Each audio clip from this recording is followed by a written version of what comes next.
Hello, അപ്പോൾ welcome back to my YouTube channel.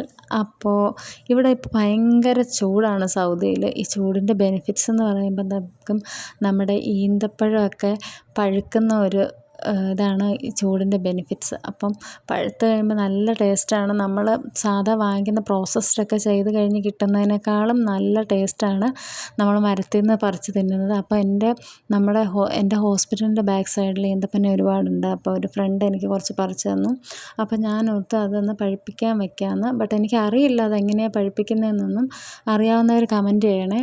ഞാൻ just അതിനകത്ത് നനവൊക്കെ ഉള്ളതുകൊണ്ട് ഒന്ന് തുടച്ച് വൃത്തിയാക്കിയിട്ടൊന്ന് ഉണക്കിയെടുക്കാമെന്ന് വിചാരിച്ചു. ചിലപ്പോൾ കാരണം മരത്തിൽ നിന്ന് ഈ ചൂട് കൊണ്ടാണല്ലോ പഴുക്കുന്നത്. അപ്പോൾ ഞാനതൊന്ന് ഉണക്കി കഴിയുമ്പോഴത്തേക്കും പഴുക്കുമായിരിക്കുമെന്ന് ഞാൻ വിചാരിക്കുന്നു. ഇങ്ങനെയൊക്കെയല്ലേ പഠിക്കുന്നത്. ജസ്റ്റ് ട്രൈ ചെയ്ത് നോക്കാം. നല്ലതാവുകയാണെങ്കിൽ നെക്സ്റ്റ് വീഡിയോ കാണിക്കാം. പിന്നെ ഇത് യെല്ലോ കളറിലുള്ളത് ഭയങ്കര ചവർപ്പാണ്, എന്നാലും നല്ല ഹെൽത്തി ആയിട്ടുള്ളതാണ് കേട്ടോ ഇത്. പിന്നെ പഴുത്ത് കഴിയുമ്പോൾ ഒന്നുകൂടി ടേസ്റ്റ് കിട്ടും. അപ്പം നോക്കാം.